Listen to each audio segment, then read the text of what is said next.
Welcome to Luca and Miguel. Enjoy the video. Open the Minecraft launcher and choose Installations, then enable Snapshots to see snapshot versions. Click New Installation to make a separate profile for testing. Choose a snapshot like 23W07A or another snapshot listed by date. Name the profile clearly so you can identify it later. Set RAM if needed, but keep settings conservative for stability. Save the profile and click Play to download the snapshot client automatically. Running snapshots this way keeps your stable release worlds isolated and safe. Back up your world by copying the world folder to a new name before opening it in a snapshot. Duplicate the entire saves folder to an external location or add a timestamp to the name. If you find a bug, reproduce it consistently, include logs and a screenshot, and report it on the official bug tracker.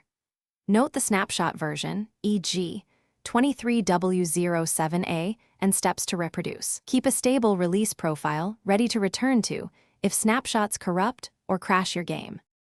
Use a copy of your world or create a test world to try new snapshot features safely. Explore new blocks, mobs, and commands without fear of losing your main progress. Test redstone and commands like /give and /execute carefully, and observe console logs for errors.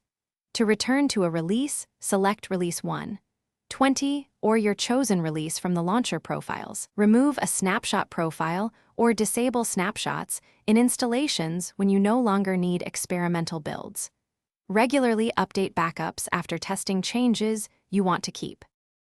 Thanks for watching and please subscribe. It's the best investment you'll ever make.